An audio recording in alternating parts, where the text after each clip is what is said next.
What is going on, you guys? I'm gonna give you guys a quick little look around this 2007 911 VRT. This is a Vorsteiner built car. It's only got 30,000 miles on it. It's going for sale at Chicago Motor Cars in Naperville, Illinois.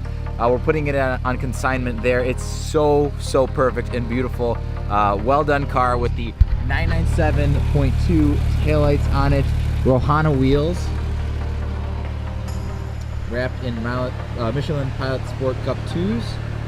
Carbon fiber accents up front. And you've got the carbon fiber wrapped hood just for protection and cosmetics if you're into it. Then these are also wrapped in carbon fiber. You've got your Vorsteiner accents right here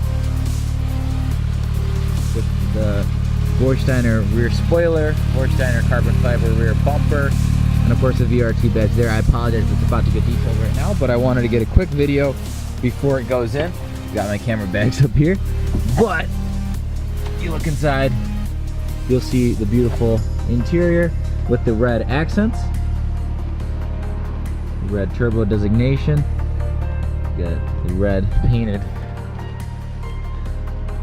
seat levers as well as the black seat backs. Look right here, you'll see the steering wheel is wrapped in Alcantara. Of course, you've got the mileage right there, 30,884, the turbo designation.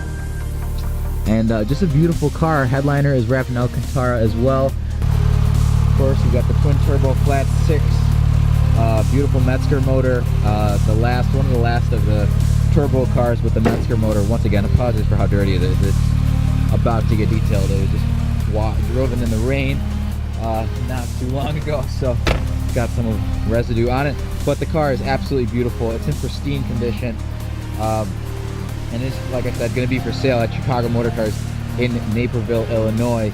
It drives fantastic. It's got 2 sets of wheels. It's got the Rohanas that are on it now that look beautiful, but it's also got the original Vorsteiner wheels included with the sale. So the asking price should be right around the mid-70s, and it's a lot of car for the money. And a car that really won't depreciate much from where it's at now. So it's a super awesome buy for anybody who's looking and in the market. So with that being said, I want to thank you guys very much for watching and taking a look at this video. I know the car is dirty, but I wanted to give you guys a quick little up-close look at what the VRT is and kind of everything encompassing with it. It really holds its age well, in my opinion, and looks fantastic. So if you guys like content like this, please subscribe if you're interested in any business or lifestyle content, and leave a like down below if you like this car, and dislike it if you don't. So with that being said, thank you guys so very much for watching, and I'll see you guys next time.